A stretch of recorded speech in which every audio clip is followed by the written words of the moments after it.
Vous vous demandez certainement comment est-ce que ces petits pays qui n'ont pas de centre de formation approprié, qui n'ont pas de budget alloué à leur formation pour les athlètes, qui n'ont pas beaucoup d'argent, qui n'ont pas de programme, comment se fait-il qu'ils réussissent à gagner les compétitions contre des pays comme les États-Unis, la France, l'Angleterre? Non, c'est parce qu'on a été constipé pendant 200 ans et quand on a l'opportunité, on est capable de courir beaucoup plus vite que vous. Pourquoi? Parce qu'on a ce leadership qui repose de façon intrinsèque en nous, mis là par Dieu, non pas par un être humain. On a la capacité, tout le monde a la capacité de leadership en lui, en elle. Les clés pour devenir un leader influent. Comment faire pour devenir un leader influent? Aujourd'hui, on va parler de ces clés. Ceci concerne les femmes de ménage, des étudiants, des mécaniciens, des hommes, des femmes, des clergés, des pasteurs. Cette session concerne des infirmiers, des politiciens. Ça concerne des rois, des reines, des enfants, des secrétaires. Je parle des personnes de toute catégorie. Peu importe votre métier, ceci vous concerne. Comment faire pour devenir un leader? Je dois dire que le leadership est très compliqué. Pourquoi? Parce que le leadership est très subtil. La plupart des personnes qui prétendent être des leaders dans notre société, aujourd'hui ceux qu'on considère comme nos leaders, en réalité, la plupart ne sont pas des vrais leaders. Bien, le problème, c'est que si tu ne connais pas à quoi quelque chose ressemble, tu ne peux pas l'identifier quand tu le vois. Donc tu ne sais pas si quelqu'un est un bon leader ou un faux leader ou un mauvais leader. Donc en d'autres termes, si tu ne sais pas à quoi un leader doit ressembler, ce qu'il doit faire, ce qu'il ne doit pas faire, tu ne peux pas en réalité discerner si cette personne est un bon leader ou un mauvais leader. Donc il se peut que ta définition du leadership soit biaisée, que tu as peut-être une mauvaise définition. Ça fait partie du problème. Le problème de pourquoi est-ce qu'on n'arrive pas à trouver les vrais leaders aujourd'hui. Et c'est la raison pour laquelle j'utilise le thème le vrai leadership. Si tu lis mes livres aussi, le leadership, tu vas te rendre compte que je mentionne toujours le vrai leadership. En réalité, je ne parle pas simplement des leaders, non, je parle des vrais leaders parce qu'en réalité, la plupart des personnes que vous considérez comme leaders ne sont pas des leaders en réalité. Certaines de ces personnes sont des personnes qui sont des manipulateurs professionnels. Après avoir eu un poste, on peut manipuler les autres. Des personnes qui oppriment d'autres. Des personnes qui exercent la menace, le contrôle, la manipulation. Il y a jamais l'élément de force. On peut te forcer, t'obliger à faire quelque chose. Aller quelque part où tu ne veux pas. Et ils oppriment leur population, leurs sujets, pour pouvoir te manipuler, te contrôler, dominer sur toi. Ces personnes considérées comme les leaders ont la capacité de pouvoir opprimer et ils connaissent ton point faible. Avec leurs paroles, ils peuvent vous manipuler, vous exploiter. Et souvent on appelle ces personnes des leaders, malheureusement, parce qu'on ne connaît pas à quoi ressemble le vrai leadership. Il faut dire qu'en réalité, le vrai leadership est généralement contraire à tous ces éléments. Et on va parler de ça aujourd'hui. Comment être un leader et un leader influent? Je vais faire quelques commentaires sur le leadership. En ce qui concerne le vrai leadership, premièrement, je dois dire ceci, est-ce qu'on peut prendre des notes? Le vrai leadership n'est pas une question de contrôle, de contrôler les autres, mais c'est une question de service. Il s'agit du service. Et dans le vrai leadership, il ne s'agit pas de pouvoir. Il s'agit d'autonomiser les autres, de les rendre capables de faire d'autres choses, non pas de garder le pouvoir pour soi-même et devenir un Dieu sur la terre, non. La plupart des personnes qui suivent leur leader vont donner le témoignage de ce que c'est une personne qui a du pouvoir. Eh bien, il se peut que ceci n'est pas un bon témoignage comme tu le crois. Peut-être cette personne n'est pas un vrai leader parce que cette personne a gardé le pouvoir pour elle-même. Vous savez, un vrai leader va avoir des suiveurs qui disent le contraire. Cette personne m'a rendu capable. Cette personne m'a autonomisé. Cette personne m'a donné de connaître qui je suis. Cette personne m'a rendu grande. Cette personne m'a rendu grand. C'est ça le témoignage d'un vrai leader. Mais la plupart du temps, c'est le contraire que l'on dit. Tu dis que c'est une personne puissante. Est-ce qu'il a fait de toi? Est-ce qu'elle a fait de toi une personne puissante également? Troisièmement, le leadership, c'est pas une question de manipulation, non, c'est une question d'inspiration. Inspirer à être meilleur, inspirer les autres. Vous savez, c'est la plus haute forme la plus haute forme de leadership, inspirer les autres. Les vrais leaders ne manipulent pas. Ils inspirent les autres. Il faut savoir qu'un leader peut être une femme ou un homme. Le leadership n'est pas une question de personne. C'est une question de but, une vision à accomplir. Je vais expliquer ce que cela signifie. En d'autres termes, le vrai leadership n'est pas une question de chercher des suiveurs, des followers, d'avoir une communauté, non. C'est découvrir un but que tu t'engages à pouvoir accomplir, à poursuivre toute ta vie. Donc le leadership, c'est une question de poursuivre un but. Non pas de pouvoir poursuivre des gens, amener les gens à te suivre, non. Les vrais leaders en réalité ne cherchent pas des suiveurs, des followers, des personnes qui vont les suivre. Le prochain point, le vrai leadership, c'est une question de devenir plus de qui tu es en réalité, non pas juste faire des choses. Généralement, des personnes qui sont considérées comme les leaders sont des personnes qui font de grandes choses, mais le vrai leader, c'est pas toujours quelqu'un qui fait, non. C'est quelqu'un qui devient quelque chose qu'il a découvert à son sujet. Donc tu es en train de mûrir pour devenir cette personne. Et dans ce processus, ils t'inspirent. Ils inspirent d'autres personnes. Et cette inspiration, c'est ce qui influence les personnes autour d'eux. Et ces personnes volontairement décident de pouvoir se soumettre à la vision, au but de ce leader. Donc ce sont des propos de façon introductive. C'est une introduction. Et je vais parler du genre de leadership qui détruit notre monde entier. Et je vais toujours répéter ceci parce que ces pensées vont réellement révolutionner votre façon de voir le leadership. La politique sans les principes. C'est le genre de leadership qui détruit le monde. On va voir certains exemples. Le premier, c'est la politique sans principe. J'aurais souhaité passer juste une journée sur cette seule phrase, la politique sans principe. Parce que cette seule phrase résume la plupart des politiciens, des échecs en politique, l'échec dans notre arène politique, qu'une autre composante, des politiciens qui n'ont pas de principe. La politique sans principe. Je vais dire quelque chose qui va choquer certaines personnes maintenant, mais je pense que ça va réellement vous aider. Vous êtes sur le point d'être dans une période électorale dans ce pays. Et il se trouve que sur 360 millions de personnes qui vivent dans ce pays, vous êtes venu à 2 personnes qui vont vous représenter ou 2 personnes qui compétissent pour être président de ce pays. Quand j'étudie ces 2 personnes, j'ai pitié de vous. Je me demande bien, comment se fait-il dans 360 millions de personnes, il n'y a pas de meilleur leader que vous pouvez choisir? Parce que il faut dire, quand on parle de politique sans principe, ces personnes reflètent cela. Une de mes plus grandes inquiétudes en ce qui concerne le leadership au moment présent, c'est cette première phrase que j'ai donnée. La politique sans les principes. Et c'est ça votre problème dans ce pays. Les politiciens qui n'ont pas de principes.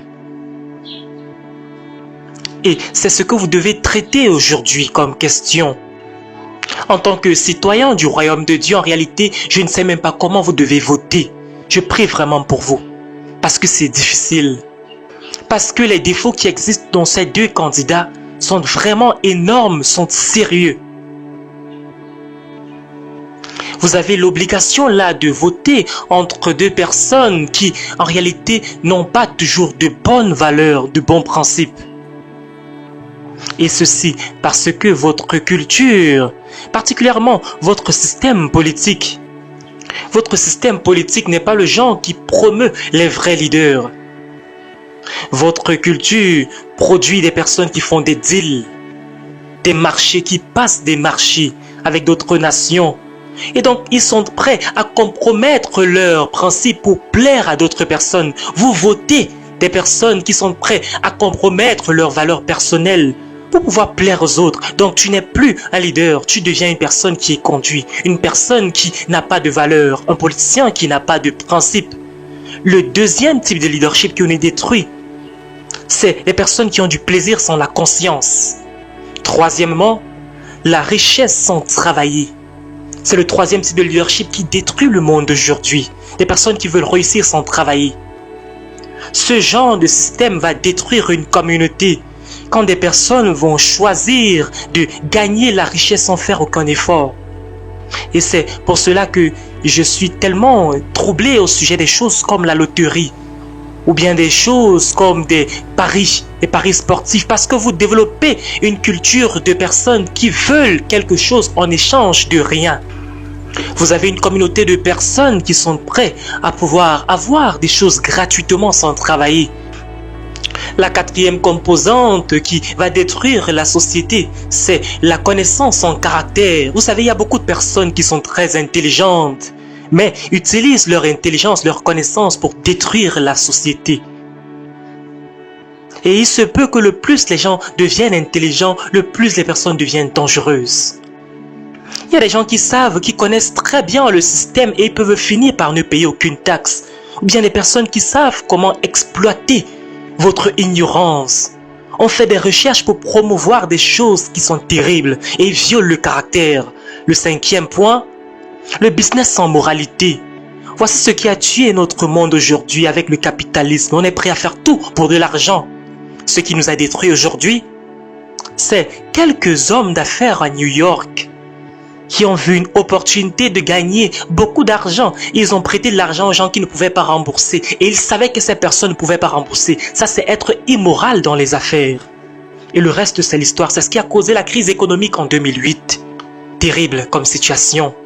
Le sixième point, la science sans humanité.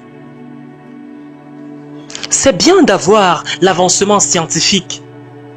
Mais quand tu ne régules pas cela avec la conscience et l'humanité, la science peut détruire, peut te tuer. J'espère que vous me comprenez très bien. J'ai appris qu'il y a des personnes qui ont développé une pilule qui est capable de détruire un bébé dans le ventre, un fœtus. Si tu ne veux pas cet enfant, cette pilule est capable de dissoudre l'enfant. C'est fait, c'est fabriqué en France. C'est ça qu'on appelle la science aujourd'hui. Mais la science qui n'a pas d'humanité. C'est le genre de choses qui détruit notre monde aujourd'hui. Et le dernier point, c'est l'adoration sans le sacrifice. Cela va détruire notre monde aujourd'hui. L'adoration sans le sacrifice. Mahatma Gandhi a fait certaines phrases que j'ai tellement aimées et dit que si nous poursuivons Dieu, si nous suivons Dieu sans être capable de sacrifier le plaisir personnel, si on le fait, on est destructif. Je pense qu'on a vu cela récemment dans notre expérience, dans notre monde, particulièrement dans ce que vous appelez la religion. Il y a des leaders religieux dans notre monde aujourd'hui, des leaders spirituels qui prétendent adorer Dieu au plus haut point, au plus haut niveau, mais ne sont pas capables de contenir leurs pulsions sexuelles, de garder leurs pantalons sur eux. Ils ne sont pas prêts à sacrifier certains plaisirs. Et c'est ça, le genre de choses qui détruit notre monde d'aujourd'hui. Je vous invite à suivre cet enseignement réellement, à réécouter cette liste plusieurs fois. Écoutez ceci tous les jours, que cette liste puisse vous parler. Mesurez vos leaders contre cette liste. Est-ce que vos leaders ont ces caractéristiques et vous-même, est-ce que vous avez ces caractéristiques? Le leadership. On va parler de la politique pendant quelques temps. On va adresser la question de la politique maintenant parce qu'il y a plusieurs politiciens qui écoutent ce message maintenant, ou bien il y a des personnes qui aspirent à la politique. Vous savez, on a un problème aujourd'hui. En réalité, on n'a pas besoin de plus de politiciens. On n'a pas besoin de plus de politiciens dans les postes de leadership. En réalité, ce dont on a besoin, c'est plus de leadership dans les politiciens. J'espère que vous m'avez suivi. Donc, on n'a pas besoin de plus de politiciens dans les positions de leadership, mais plus de leadership dans les politiciens. Cette phrase paraît simple, mais ce n'est pas facile. Vous savez, je traite avec les politiciens très fréquemment. La plupart de mes travaux aujourd'hui, c'est avec des politiciens partout dans le monde entier. Quand je vais quitter ici demain, Je vais partir en Afrique du Sud, je vais rencontrer plusieurs politiciens, je vais partir au Congo, je vais partir en Zambie, au Zimbabwe et la plupart de mes réunions dans ces pays, c'est avec les politiciens de ces nations. Je vais discuter avec eux, je vais former leurs leaders, je vais faciliter les formations avec des leaders des nations. Et je suis généralement très étonné quand je m'assois avec eux dans des salles. Souvent, ils sont 500 personnes assis dans cette salle. Quand j'enseigne sur le leadership, certaines personnes commencent juste à pleurer parce que ce sont des hommes puissants, mais ils reconnaissent, et ces femmes reconnaissent qu'elles manquent beaucoup de choses. Beaucoup de ces personnes se rendent compte que je ne suis pas un leader, qu'ils ne sont pas des leaders. Ce sont des personnes qui ont faim de pouvoir. Ils ont des défauts, ils ont le manque d'estime d'eux-mêmes, ils oppriment leur population, leur communauté. Et ils essayent de compenser avec ce manque d'estime en remplaçant cela par le pouvoir, en opprimant d'autres personnes. Je vais vous dire quelque chose, s'il vous plaît. Ne croyez jamais qu'un politicien est un leader. C'est pas la même chose. Pourquoi? Parce que le système que nous avons aujourd'hui produit des politiciens. Ça ne produit pas des vrais leaders. Et donc, par conséquent, tu peux avoir aujourd'hui un politicien qui ne connaît rien sur le leadership. Il est en train de te diriger. Ce dont on a besoin aujourd'hui, c'est plus de leadership dans les politiciens. Et c'est quelque chose qu'on doit enseigner, quelque chose qu'on doit inculquer. On doit inculquer ces leçons à nos politiciens. Et je l'espère que toi qui es en train de suivre ceci, aujourd'hui, tu vas être qualifié pour devenir politicien dans ta communauté. Parce que maintenant, ta motivation va être correcte. Voici une autre chose dont on doit se souvenir. Il faut dire que les politiciens, généralement, sont concernés par la prochaine élection. Est-ce qu'on va me voter la prochaine fois? C'est la raison pour laquelle ils ne peuvent pas être des leaders. Mais les leaders sont différents. Les leaders pensent en réalité à la prochaine génération. Non pas à ce qu'on puisse les voter la prochaine fois. Je voudrais que toi, tu puisses comparer ces deux pensées la prochaine fois que tu vas voir un politicien venir vers toi, ou bien dans ta communauté, dans ton école, dans ton établissement, dans ton bureau pour dire « Votez pour moi ». Posez-lui la question « Quelle est ta vision pour mon enfant ?» Et je vais écouter pendant 20 minutes. Quelle est ta vision pour mon enfant? Quand le maire de ta communauté voudrait que tu puisses le voter, cette personne va sûrement partir. Si elle n'a pas une bonne vision, parce qu'elle n'a pas d'intérêt dans l'avenir de ton enfant, parce que ces personnes veulent juste rester au pouvoir, ces personnes veulent garder le pouvoir, la possession, gagner la prochaine élection. C'est une question de pouvoir. C'est la raison pour laquelle ces personnes ne peuvent pas généralement diriger. Parce que diriger en réalité veut dire que tu dois suivre tes propres convictions. Et ces personnes généralement n'ont pas de convictions. Ils sont en train de courir après la popularité. Ils veulent être populaires. Donc, tu ne peux pas être un vrai leader si tu veux être populaire. Parce que tu vas être corrompu à un certain moment. Le prochain point, il faut dire que les vrais leaders se focalisent sur un but à accomplir. Ayant une passion, ils ont des principes. Ils ont l'intérêt du peuple dans leur cœur et ils ont une vision. J'espère que vous m'avez suivi. Quand vous voulez entrer dans la politique, quand vous voulez avoir une conversation avec un politicien, posez-leur des questions. Est-ce que vous savez déjà en tant que citoyen d'une nation, vous avez le droit de rencontrer le maire de votre communauté? J'espère que vous le savez. Si vous avez voté pour un maire, le maire travaille pour vous. Par conséquent, vous avez le droit de rencontrer votre maire. Vous pouvez prendre un rendez-vous pour rencontrer le maire de votre communauté. C'est votre droit légal. Il faudrait le savoir. Si il ou elle ne veut pas vous rencontrer, vous pouvez porter plainte. C'est ça le principe de la démocratie. Donc, allez rencontrer votre maire ou votre gouverneur et dites « Je veux passer juste 30 minutes avec vous » et posez-lui la question au sujet de cette liste qu'on a vue au début. Quel est votre but en tant que leader dans cette communauté, en tant que politicien? Quel est votre but? La première question va l'amener à trembler. La deuxième question, quelle est ta passion? Quelle est votre passion, monsieur le dirigeant, pour notre communauté? Qu'est-ce que vous voulez réellement réaliser? Quelle est votre passion? Quelles sont vos convictions? Non, je veux juste construire des routes ou bien pouvoir de l'eau, de l'électricité à la communauté. Non, quelle est votre conviction? Quelles sont vos passions? Quelle est votre passion pour la communauté? Et la troisième question, c'est la plus dangereuse. Quels sont vos principes? Vos principes de leadership, des choses que vous ne pouvez pas violer en tant que leader. Quels sont vos standards? Quelles sont les choses que vous avez observées, que vous n'allez jamais briser dans cette communauté? Il faut dire que ces questions concernent le vrai leadership.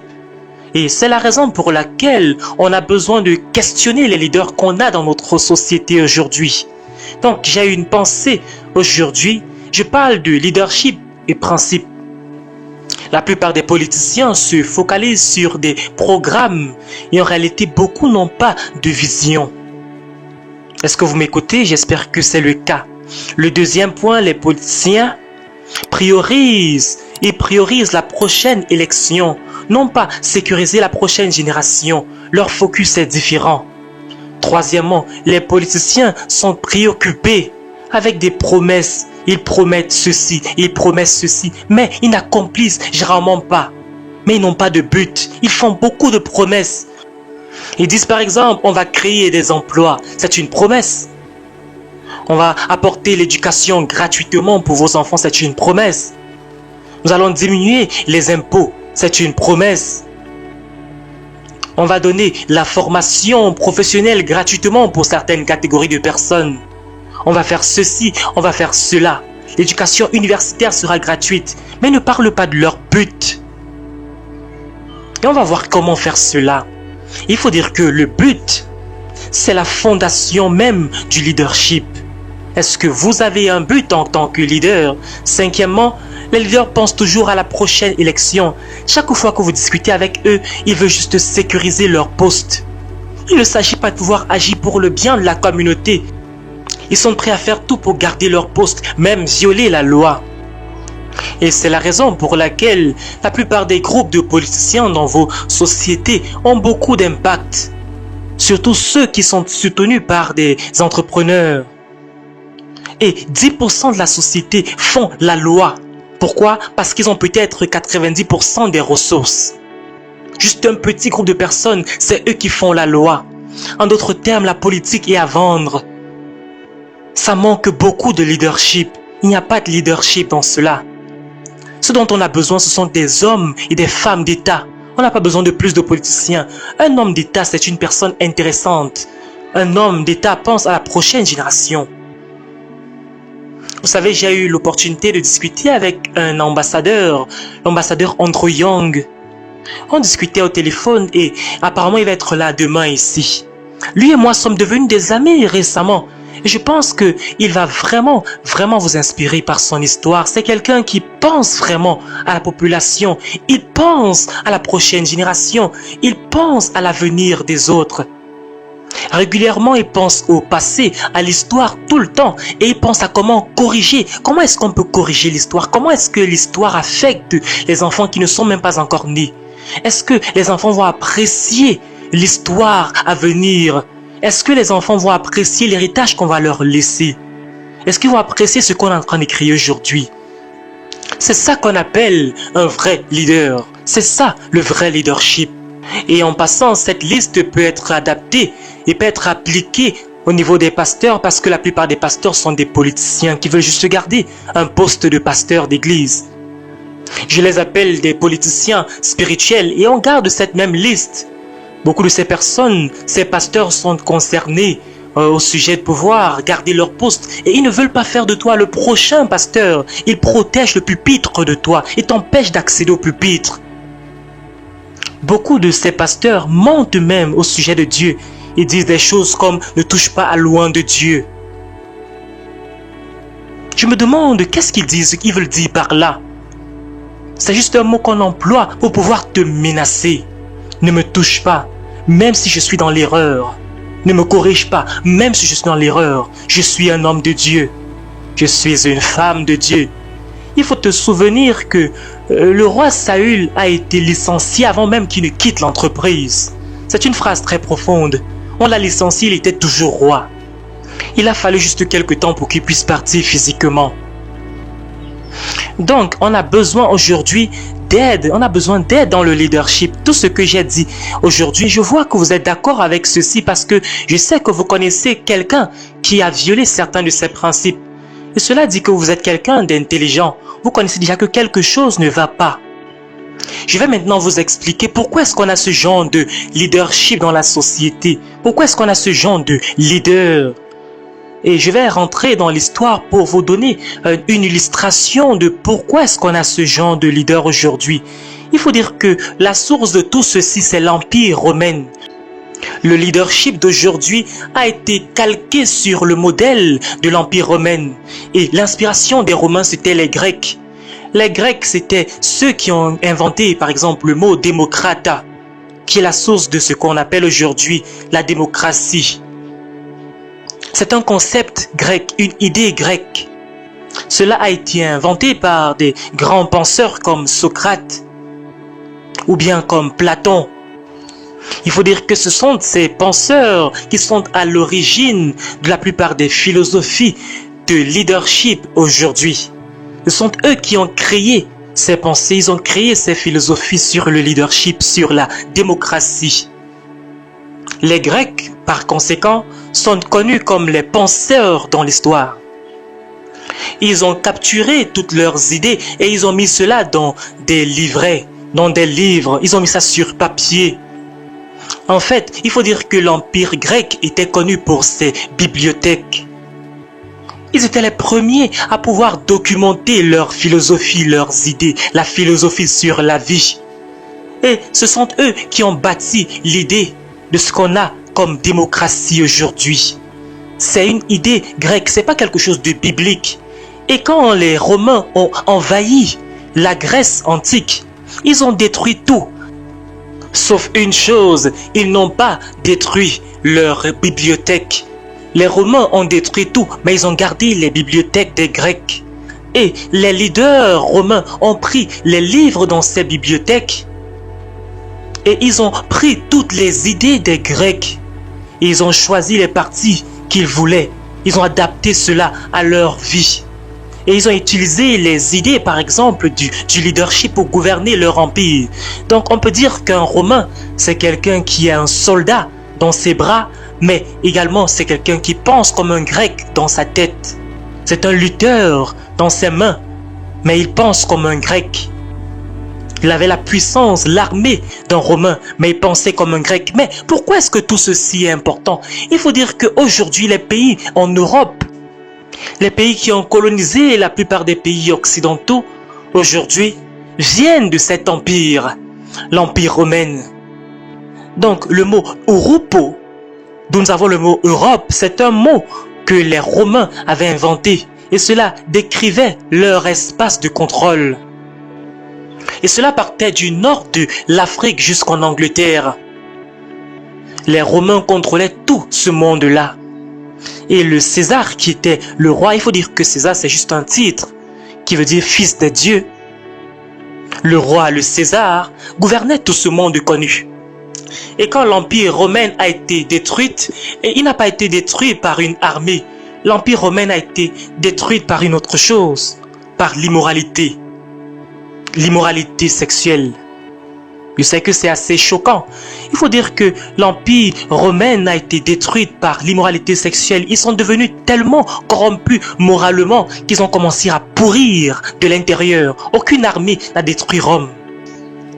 Et par exemple, il faut dire qu'il y avait 14 Césars, 14 rois, et 12 de ces 14 Césars étaient des homosexuels. Et leurs favoris, c'était des petits garçons. Donc quand vous étudiez la moralité de cette personne, c'était grave. Et c'était la plus grande puissance de tous les temps. Aucune autre armée ou aucun autre empire n'a été aussi grand que l'Empire romain. Rome était l'empire le plus puissant de toute l'histoire de l'humanité, même dans la Bible. Pourquoi? Ce sont les seuls qui ont gouverné tout le monde entier. Aucun empire n'a pu les détruire et aucune armée ne pouvait les détruire. Ils ont été détruits par l'immoralité sexuelle. Ils sont devenus tellement corrompus moralement qu'on ne devait même pas les tuer. Ils se sont détruits eux-mêmes. La plupart des grandes nations meurent de cette façon. On ne peut pas les battre par une armée qui commence à pourrir à l'intérieur. Leurs lois, leurs intérêts commencent à promouvoir des choses qui ne sont pas bonnes, qui sont douteuses.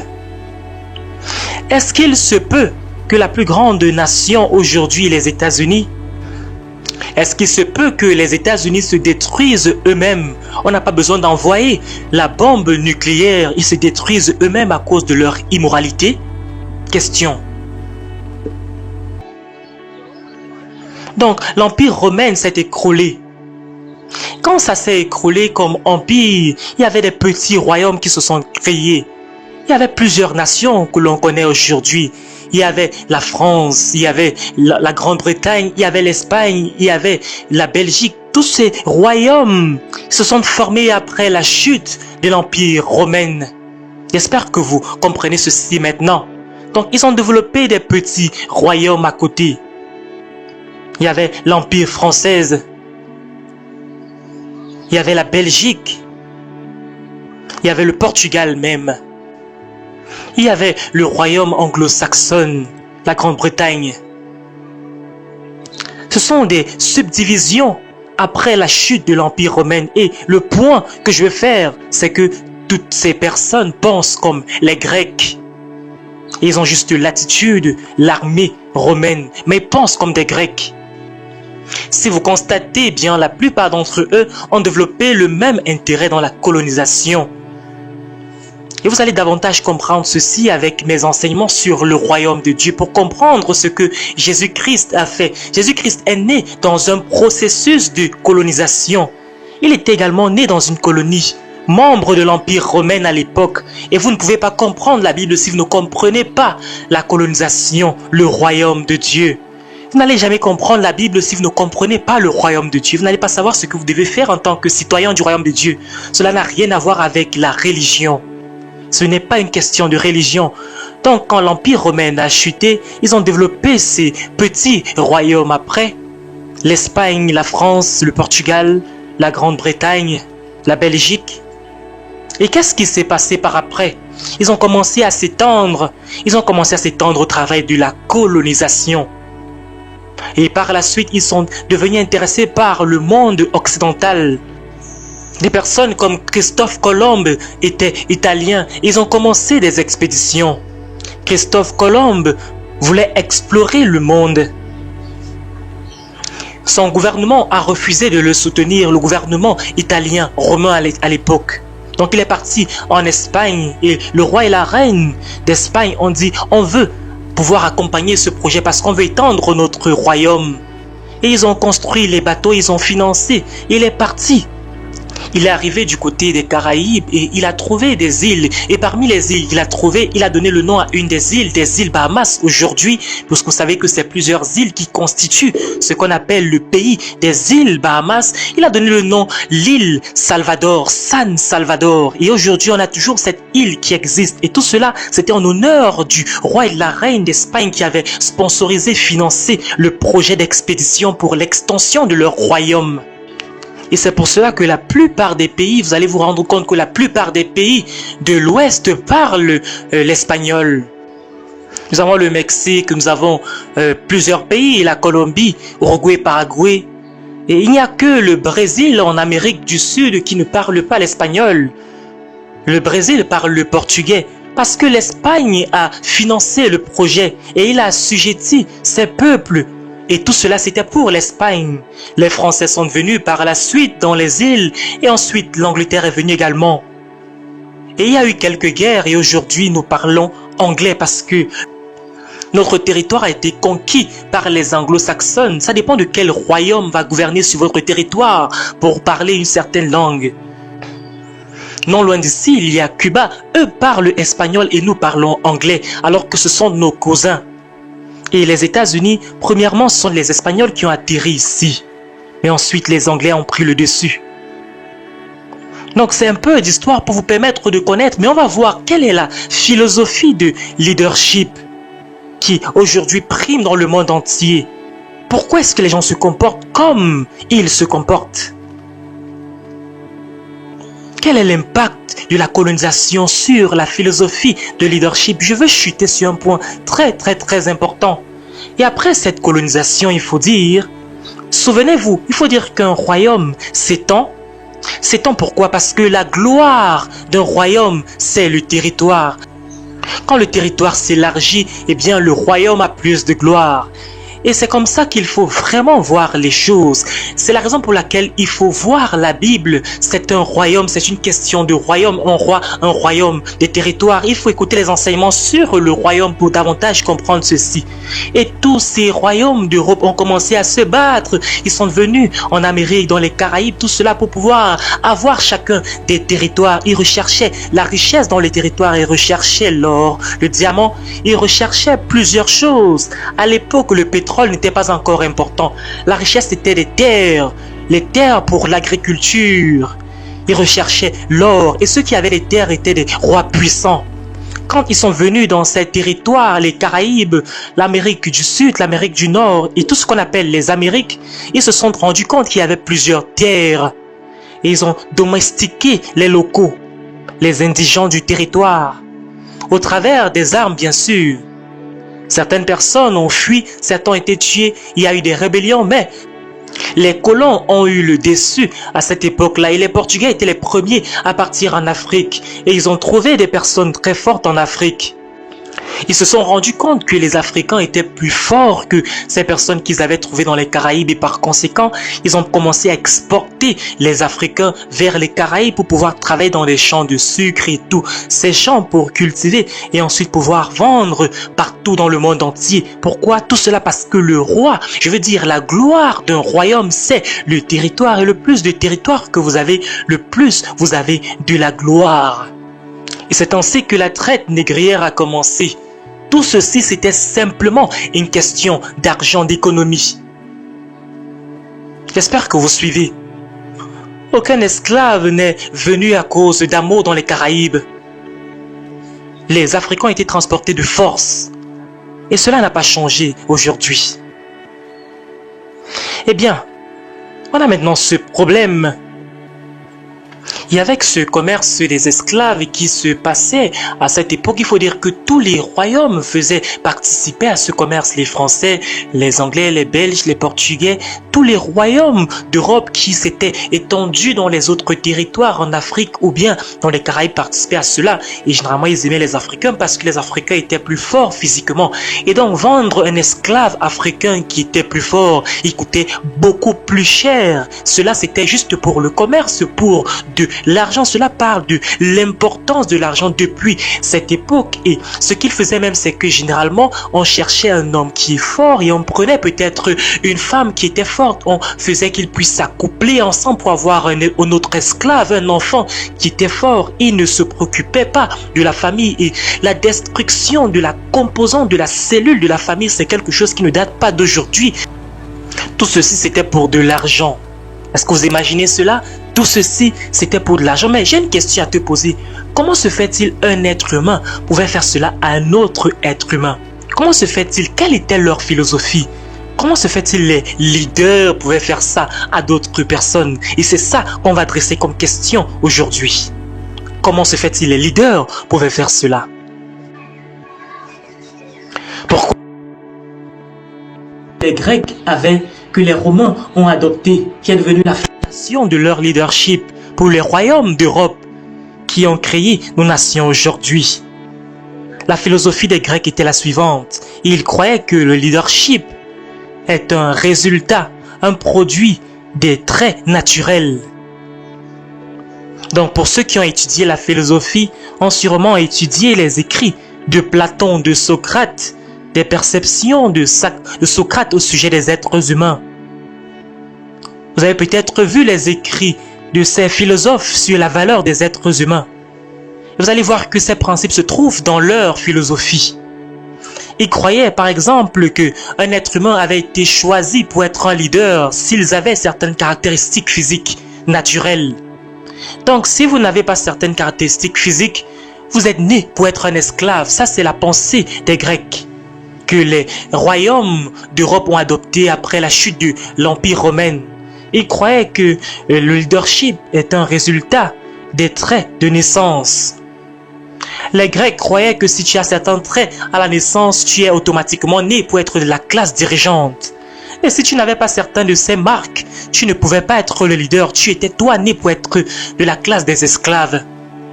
Et on va voir quelles sont les caractéristiques physiques dont il parlait. Et vous allez voir qu'également que certaines de ces caractéristiques étaient choquantes. Les Grecs également croyaient que si vous avez peut-être une couleur de peau claire, vous êtes né pour être un leader. Une couleur de peau blanche. Donc ça veut dire que moi, je ne peux pas être un leader. Selon eux, si tu as une lèvre mince, tu es conçu pour être un leader. Donc si tu as une grosse lèvre comme moi, tu ne peux pas être un leader. Si tu as un nez pointu, tu es fait pour être un leader. Les dieux t'ont choisi pour être un leader. Vous savez que les Grecs croyaient en plusieurs dieux. Ça veut dire que moi-même, je ne pouvais pas être un leader. Ils disent que si tes cheveux étaient blancs et tes yeux étaient bleus, tu as été conçu pour être un leader. Oh mon Dieu, ça veut dire que moi, je ne pouvais pas être un leader parce que j'ai une peau noire, j'ai des cheveux noirs, j'ai un nez qui est large, non pas pointu, j'ai de grosses lèvres. Donc vous allez comprendre par conséquent pourquoi, quand ils sont partis en Afrique, la conclusion était que les dieux nous ont bénis aujourd'hui. Nous avons suffisamment de main-d'œuvre créée par les dieux pour pouvoir diriger notre royaume. Et par conséquent, les Africains ont commencé à travailler dans leurs entreprises, dans leurs champs. J'espère que vous voyez cela maintenant. Et je voudrais que vous puissiez comprendre que c'était la philosophie de leadership de ces personnes. Ceci, c'était la philosophie de leadership de ces gens. Leur philosophie de leadership. Ceci est très important. En d'autres termes, donc s'ils te traitent comme quelqu'un qui n'est pas un être humain complet, c'est pas une question de conscience. Ils n'avaient pas une conscience qui les gênait par rapport à cela. Non, c'était naturel.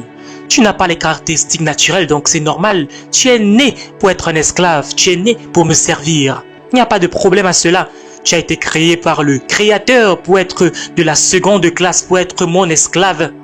Tu ne peux pas discuter cela. Dieu t'a choisi pour être mon esclave. Donc le concept, c'était le troisième point, on va le voir maintenant. Le troisième point dit ceci, que le leadership était un résultat de la providence. Donc ça veut dire que les dieux choisissaient ceux qui étaient les leaders et également les dieux choisissaient ceux qui étaient les suiveurs. Donc c'était pas une question de qui est-ce que tu crois que tu es. C'est les dieux qui ont choisi. Est-ce que vous comprenez la profondeur de ce message? Et ceci se trouve dans la psychologie de ces personnes qui ont adopté la pensée des Grecs. Et ceci n'est pas terminé jusqu'aujourd'hui. Je vais expliquer comment cela marche de façon pratique. Si vous êtes parti à l'université, par exemple, voici Monsieur Jean qui est parti peut-être à l'université faire un doctorat en physique. Je parle de la physique nucléaire. Un monsieur très intelligent, il a un doctorat en physique nucléaire ou en physique quantique. Le problème, c'est que ça ne compte pas. Au final, tu es toujours un esclave. Tu es simplement vu comme un esclave qui est très intelligent. Parce que ta couleur de peau, tes yeux, ta couleur de peau, tes cheveux, tout cela te définissent comme un esclave. Donc, ils vont dire à leurs voisins, j'ai un esclave qui est très intelligent. Mais c'est toujours un esclave. Donc, quand on t'éduque, tu penses que cela te change. Non, ça ne te change pas, selon eux. Il ne s'agit pas d'une question de cerveau, non. Même s'ils sont moins intelligents que toi. Donc, le système, la culture, cela ne se traduit pas. Cela ne convertit pas ton pied-dit en quelque chose qui est supérieur, selon eux. Non. Tu es simplement un esclave qui est très intelligent. On te traite comme un animal qui est juste très intelligent. Donc peu importe le type d'éducation que tu as, peu importe combien tu as des diplômes, des titres, peu importe combien tu as accompli, dans la pensée du grec, dans la pensée du romain, qui est leur philosophie qu'ils ont transportée jusqu'aujourd'hui, tu es toujours un esclave, selon eux. Et tout cela, ils disent que c'est Dieu qui t'a choisi. Et ils ont créé une théologie pour cela. Parce que vous savez, toute idéologie a besoin d'une théologie pour faire de ça quelque chose de légal. Est-ce que je peux encore le dire? Toute idéologie a besoin d'une théologie pour faire de cette idéologie quelque chose de légal. Même l'apartheid en Afrique du Sud était validé par une théologie créé par une église basée sur la théorie, la philosophie grecque. Également, Hitler, par exemple, vous connaissez tous Hitler, Adolf Hitler, c'était quelqu'un d'intéressant. Donc lui, il croit avoir eu une visitation de Dieu. Il disait avoir eu une visitation. Il croyait que Dieu l'avait choisi pour restaurer l'Empire romain. Et c'est la raison pour laquelle il avait le plan de pouvoir gouverner toute l'Europe. Il dit qu'il a été choisi par Dieu pour établir ce que lui appelle le troisième règne. Le troisième règne des Romains. Et c'est pour cela que ses concepts de leadership étaient penchés, tordus. Sa philosophie a facilité les choses pour lui, pour qu'il puisse facilement tuer les êtres humains sans remords. Et tu sais, par exemple, tu as besoin des yeux bleus, tu as besoin d'une peau blanche, tu as besoin des yeux bleus. Les Juifs n'avaient pas toutes ces caractéristiques. Les Juifs avaient des cheveux noirs, des yeux qui étaient de couleur des pupilles noires. Il a dit que waouh, ce peuple c'est un peuple d'esclaves. Ils ont été conçus par Dieu pour être des esclaves. Et par conséquent, il a tué 6 millions de Juifs. Parce que les dieux ont choisi ces personnes pour être nos esclaves. Donc pour lui, c'était facile de faire ce genre de choix. Et également, des millions d'Africains sont morts durant la traite négrière, durant le transport par bateau. Je suis parti au Ghana récemment et je suis parti dans un des endroits où l'on vendait les esclaves. Et sur le mur, il y avait une phrase écrite. Cela disait: les esclaves sont partis d'ici pour les Caraïbes, donc sûrement je venais également de là. J'ai été pendant quelques minutes en contact avec mon histoire. Comment j'ai fait pour être aujourd'hui membre, ou je dirais citoyen des îles Bahamas, en tant que Caribéen. Maintenant, voici le point que je veux faire. D'où est-ce que tu as obtenu ta philosophie sur le leadership? Cela détermine comment tu vas conduire des personnes qui te suivent. D'où est-ce que tu as obtenu ta philosophie sur le leadership? Ta façon de penser va déterminer comment tu conduis les personnes qui te suivent. Est-ce que tu les détruis? Est-ce que tu les construis? Est-ce que tu les bâtis? Donc les Grecs croyaient que les dieux choisissaient les leaders et que les dieux choisissaient des suiveurs, des esclaves. Également, ils croyaient que le leadership est le résultat de ce qu'ils ont inventé comme mot, le charisme, une personnalité charismatique. Ils croyaient que le leadership est le résultat d'une personnalité charismatique. Et Platon définit le charisme comme étant le don des dieux. Et il a énuméré certains de ces dons. Par exemple, une personnalité extrovertie. Par exemple, quelqu'un qui est extroverti, qui est éloquente. Si tu avais des aptitudes pour communiquer, si tu étais quelqu'un qui parlait très bien, on te considère comme un leader. Si tu es flamboyant, tu es extroverti. Et tout cela, on te considère comme quelqu'un de charismatique. Les dieux t'ont choisi, tu as le don des dieux, tu es un leader. Donc si tu es quelqu'un de calme, d'introverti, on te considère comme un esclave. Et c'est la raison pour laquelle tu développes l'idée selon laquelle il disait à l'esclave souvent: on doit te voir, mais on ne doit pas t'entendre. Cette phrase est très dangereuse. C'est une philosophie. Tu ne dois pas parler selon eux. Seuls les leaders ont le droit de parler. Tu as le devoir de ramasser du bois, de cuisiner, de travailler dans les champs. On doit juste te voir mais pas t'entendre. Et tout cela parce que tu n'es pas un leader. Voici le problème. Cela est tellement profond que cela est entré dans l'esprit de l'esclave.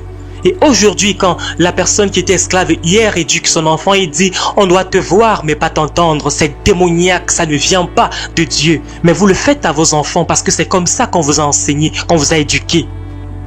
Donc quand je dis: viens ici, fais un discours, tu as peur de faire un discours. Pourquoi? Parce qu'on a assujetti ton esprit. Tu dis: non, je suis timide. C'est pas que tu es timide. On t'a formé à te taire, à accepter l'assujettissement. Et pour être un leader, tu dois parler. Tu dois partager tes idées. Tu dois communiquer ta vision. C'est la raison pour laquelle tu n'es pas un leader. Parce que tu es tellement orgueilleux. Tu es fier même de ta timidité. Être timide, c'est pas un don. En fait, c'est un démon. tu finis par croire que c'est normal. J'espère que vous m'écoutez très bien. On parle là de leadership. Comment retrouver ton leadership? Tu dois faire ton travail et tu ne parles pas. Cela ne vient pas de Dieu. On doit te voir et pas t'entendre. C'est ça la philosophie des Grecs. L'assujettissement de l'esprit de l'esclave. Donc, le maître qui t'avait maîtrisé, qui t'avait acheté, on disait à ce petit garçon de 4 ans qui était blanc, on disait, toi, récite quelque chose, mais toi, tu as 40 ans, on te demande de te taire.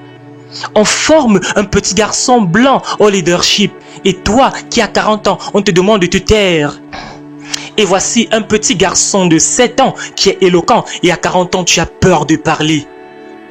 À cause du conditionnement de la pensée. C'est différent.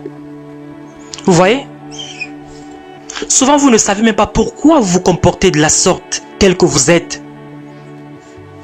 Cela vient du conditionnement et à cause de la philosophie des Grecs que vous êtes toujours en train de vivre, sous laquelle vous vivez toujours. Et c'est probablement la raison pour laquelle c'est difficile pour ceux qui ont été opprimés par le passé de pouvoir diriger dans des pays industriels aujourd'hui. Pourquoi? Parce qu'ils ont une histoire lourde qu'ils transportent. Ils transportent une histoire très lourde. Et ils essayent de se débarrasser de cela.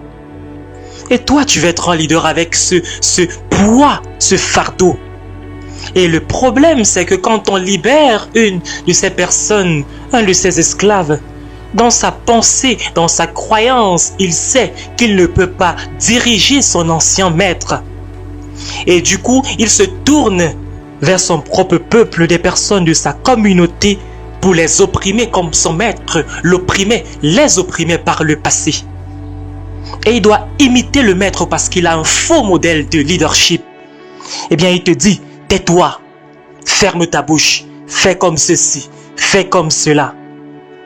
Ne me dis pas ce que je dois faire, tais-toi. Il ne prend aucun conseil, c'est moi le patron. Ce que je dis est toujours correct. Cet esprit, c'est une mentalité d'esclave qui a juste un peu de pouvoir. J'espère que vous me suivez. Donc il finit par opprimer son propre peuple. Parce que mentalement tu es malade.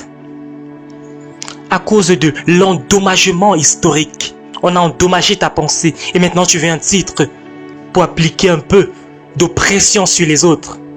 Vous savez, c'est pour cela que vous avez besoin d'un séminaire sur le leadership. D'abord pour identifier ton problème. Je ne suis pas impressionné par le fait que tu me dis que tu es un évêque. Ça ne veut rien dire pour moi. Je vais citer quelque chose dans la parole de Dieu qui est très important. On trouve ça dans Ecclésiaste et Salomon dit ceci: malheur au pays où un esclave devient un roi. Je vais encore le citer, c'est dans la parole de Dieu. Malheur au pays quand un esclave devient un roi. Le mot malheur, c'est le pire mot en hébreu. Jésus-Christ a utilisé cela quelques fois. Ça veut dire que tu es voué à la perdition. C'est un mot horrible. Je vais le reciter encore. Ceux qui sont dans le pays sont voués à la destruction quand celui qui est le patron pense comme un esclave. Malheur à vous quand un esclave est votre roi. Mettre une couronne sur la tête d'un homme ne change pas sa pensée. J'espère que vous me suivez. Est-ce qu'on est ensemble? Je voudrais qu'en réalité tu puisses penser à ceci. Pense à toi-même. Les personnes que toi tu suis. Est-ce que tu es juste un mouton qui suit n'importe qui, n'importe comment, n'importe où? Est-ce que ces personnes sont libres, ces personnes qui te conduisent? Ou bien ces personnes sont des personnes qui se nourrissent de tes peurs? Ces personnes qui se nourrissent de tes insécurités parce que tu as décidé de te soumettre à eux. Mesdames et messieurs, je suis venu ici aujourd'hui avec une sainte colère dans mon cœur. Parce que je me trouvais là où vous vous trouvez aujourd'hui. C'est un endroit très triste où on peut se trouver. On est perdu et on ne sait pas. On est aveugle et on croit qu'on voit. Nous sommes victimes d'un leadership, d'une philosophie leadership qui nous affecte encore aujourd'hui. Donc tu vas au travail le lundi et quand tu vois ton patron, tu as peur. Tout ton corps commence à trembler. Tu es encore malade. Quand tu vois un de tes frères, tu vois quelqu'un qui a la même couleur de peau que toi, tu ne trembles pas. Comment se fait-il que tu as deux réactions différentes? C'est parce que tu es toujours malade dans ta pensée. Et tu as un titre malgré tout cela, malgré ta maladie. S'il te plaît, écoute ce message. Tu dois donner ce message à tes enfants. Parce que si ceci ne pénètre pas ta pensée, tu es juste quelqu'un qui est bien vêtu, tu as une couronne, tu es bien formé, mais tu es toujours un esclave dans la pensée. Tu dis que tu crois en la parole de Dieu, mais tu suis la pensée des Grecs. Et c'est la raison pour laquelle quand quelqu'un devient pasteur dans une église, soudainement, il croit qu'il est meilleur que le peuple. Il y a des fois, j'écoute vos pasteurs à la télévision, à la radio, et je dis cette personne est malade. Il parle à la congrégation avec beaucoup d'oppression. Cette personne, c'est juste un esclave qui est bien habillé, avec une couronne, avec un titre. Je suis docteur, je suis évêque, je suis ceci, je suis cela, mais un esclave dans sa façon de penser. D'où est-ce que tu as eu ta philosophie sur le leadership? Tu l'as eu des Grecs. Pourquoi?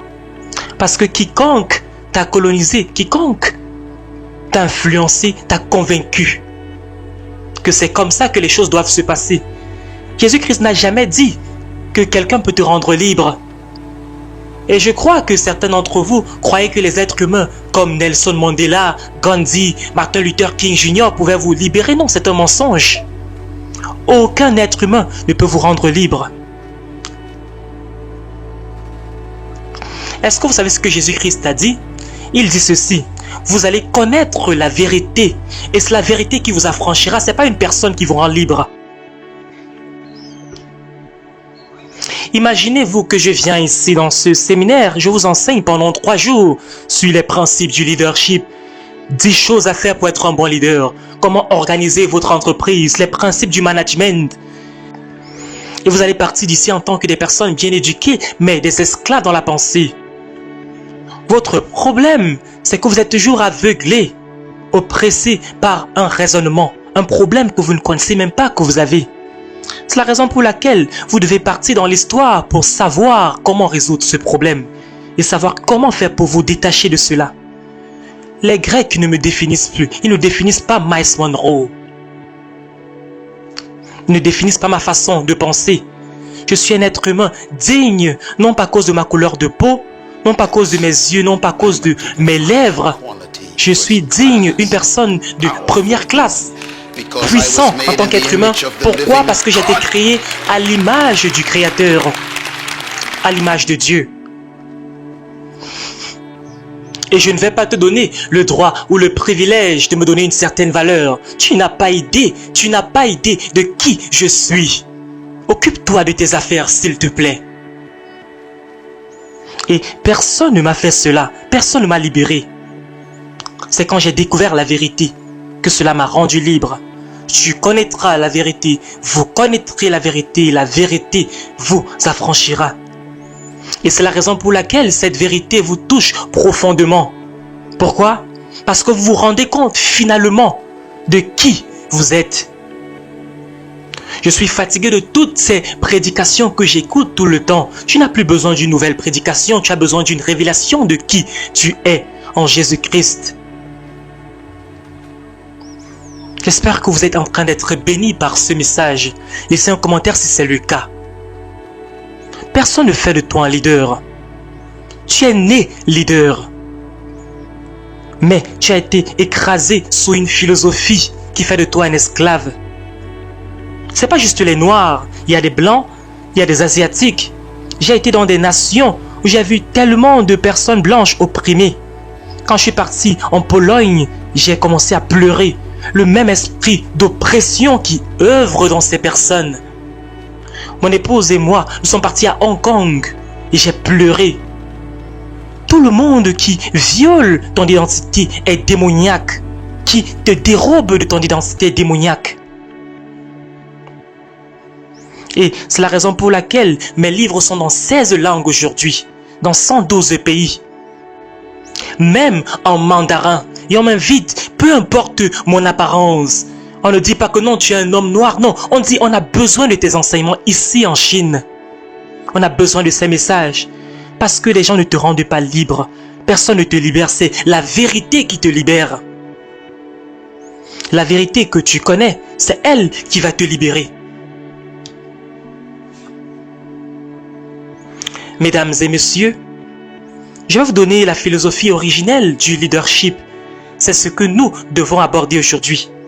Et cela est venu avant les Grecs. C'est documenté dans le premier livre de Moïse. Premièrement, il faut dire ceci. La philosophie originelle de leadership dit que dans chaque suiveur, il y a un leader. Et deuxièmement, ça veut dire que tout être humain a été créé pour conduire, pour diriger et conçu avec les gènes du leadership en vous. C'est juste un système de croyance, c'est une vérité. Le leadership, la capacité de leadership se repose en tous les êtres humains. C'est vrai que certaines personnes ne découvrent pas leur capacité, mais cela se retrouve, sommeille en vous. Et c'est la raison pour laquelle quelqu'un qui a été opprimé, quand il a l'opportunité, il va toujours exceller. Pourquoi? Parce qu'il était constipé, un leader constipé. Il avait tout ce temps la capacité de diriger. Regardez les Jeux Olympiques. Vous vous demandez certainement comment est-ce que ces petits pays qui n'ont pas de centre de formation approprié, qui n'ont pas de budget alloué à leur formation pour les athlètes, qui n'ont pas beaucoup d'argent, qui n'ont pas de programme, comment se fait-il qu'ils réussissent à gagner les compétitions contre des pays comme les États-Unis, la France, l'Angleterre? Non, c'est parce qu'on a été constipé pendant 200 ans et quand on a l'opportunité, on est capable de courir beaucoup plus vite que vous. Pourquoi? Parce qu'on a ce leadership qui repose de façon intrinsèque en nous, mis là par Dieu, non pas par un être humain. On a la capacité, tout le monde a la capacité de leadership en lui, en elle. Vous avez maintenant l'opportunité de libérer votre potentiel. Quand vous étiez esclave, quand vous êtes libéré, vous avez cette opportunité. C'est comme une cocotte minute qui avait tellement de pression à l'intérieur. Si vous sortez ce qui est à l'intérieur, ça va exploser. Comment se fait-il? La scène change aujourd'hui dans le monde entier avec ces jeunes basketteurs parce qu'ils ont été constipés pendant plusieurs années, ces athlètes. Ces personnes qui font des percées dans le monde entier à cause de la constipation de leur leadership. Le quatrième point sur la philosophie originelle de Dieu. Tu es né pour diriger mais tu dois devenir un leader. Le vrai leadership, c'est une question de manifester, de se manifester soi-même. Il ne s'agit pas d'apprendre des principes dans une école. Manifeste-toi. C'est ça le vrai leadership, c'est une philosophie. Et le sixième point, le but du vrai leadership, c'est de pouvoir produire des autres leaders. C'est pas de maintenir des suiveurs. De produire d'autres leaders. C'est une philosophie de Dieu. Le vrai leadership ne maintient pas des suiveurs. Donc un vrai leader travaille pour pouvoir former d'autres leaders. Il travaille à cela. Les vrais leaders sont toujours en train de progresser. Ils ne tombent pas amoureux d'une position. Ils sont toujours en train de produire, de fabriquer des personnes, permettez-moi l'expression, des personnes qui vont prendre après eux, de former des personnes. Des vrais leaders ne sont pas attachés à leur titre. Vous savez, quand quelqu'un aime des titres, c'est un signe que cette personne est un esclave. Je vais expliquer pourquoi. Parce que ces personnes obtiennent leur valeur de leur titre. Pourtant, ce n'est pas ça le leadership. La plupart des personnes qui aiment des postes, des positions d'autorité ne sont pas des leaders. Et ceci parce que leur valeur vient de leur position. Donc, ils sont prêts à tuer pour garder ce poste. Parce que s'ils perdent ce poste, ils se perdent eux-mêmes. Parce qu'ils ont décidé d'être leur poste. Ils sont offensés quand tu ne les appelles pas par leur titre. Tu ne peux pas dire que monsieur tel, non, il veut que tu l'appelles docteur, évêque, évangéliste, révérend. Ils sont malades. Tu n'es pas ta position, tu n'es pas ton titre. Le plus tu as besoin de titres, le moins tu es un leader. Si tu as besoin qu'on multiplie les titres pour t'appeler, tu n'es pas un vrai leader. J'espère que vous suivez. Par exemple, le cas de Moïse, il n'y avait pas l'évêque Moïse. Je vois ces personnes qui ont tous ces vêtements dans des églises, toutes ces soutanes. Ils ont 10 titres à côté de leur nom. Révérend, évêque, apôtre, évangéliste et tout cela. Mais je dis que monsieur est malade. Est-ce qu'on a besoin d'avoir tous ces titres pour être quelqu'un? Tellement de poids, je ne peux pas avoir un dîner avec cette personne. Le plus tu réussis dans la vie en tant que leader, le moins tu as besoin de titres dans la vie. Est-ce qu'on peut écrire cela? Le plus tu as réussi en tant que leader, le moins tu as besoin de titres. C'est ce que j'ai dit. Souviens-toi de cela. En fait, ton but dans la vie serait qu'à un certain moment, on va commencer à t'appeler par ton prénom. Parce que même ton nom de famille ne t'appartient pas. Tu n'as pas besoin de tellement de titres, non. Monroe n'est pas mon nom. C'est un nom écossais. Donc ça veut dire que le maître qui possédait mon arrière-grand-père était écossais. Donc on donnait le nom de l'esclave après le nom de son maître. C'est comme ça que je m'appelle Monroe. Je m'appelle Miles. Le seul nom qui m'appartient, c'est Miles. Donc mon but dans la vie, c'est de pouvoir résumer toute mon expérience quand on commence à m'appeler Miles. Non pas docteur ceci. Quand tu lis la parole de Dieu, c'est très intriguant, très intéressant. Vous voulez voir des personnes intéressantes, importantes, par exemple. On ne dit pas révérend, évêque, Moïse. Qu'est-ce qu'on dit? On dit simplement Moïse. On ne dit pas révérend, docteur, Samuel. Pourquoi est-ce qu'on ne dit pas le puissant, révérend, évêque, Josué? On dit simplement Daniel. On ne dit pas le bishop, Ézéchiel, l'évêque, Ézéchiel. On dit Jérémie tout simplement. Ézéchiel, Osée, Amos et tous ces prophètes, Jonas et même Jésus. C'est tellement fort. Malachie a dit ceci. Matthieu, Paul, non pas l'évêque Matthieu, Marc. Si tu appelles ton pasteur Luc, il va te tuer. Il risque de te tuer parce qu'il est si attaché à son titre. On est malade. Jean, Paul, Pierre, Jacques, Jude et même Jésus. Tellement de chansons sur Jésus. On n'a pas besoin de dire toujours le Seigneur ceci. Pourtant c'est notre Seigneur. Et pourtant, et alors que certaines personnes ne peuvent pas tolérer qu'on les appelle sans leur titre. On peut connaître ta grandeur au nombre de titres dont tu t'es débarrassé. Martin Luther King, simplement. JFK Kennedy. Comment se fait-il, toi, tu as besoin de tellement de titres parce que tu ne fais rien. Et tu as besoin de titres pour pouvoir ajouter ton bagage. On a besoin des vrais leaders.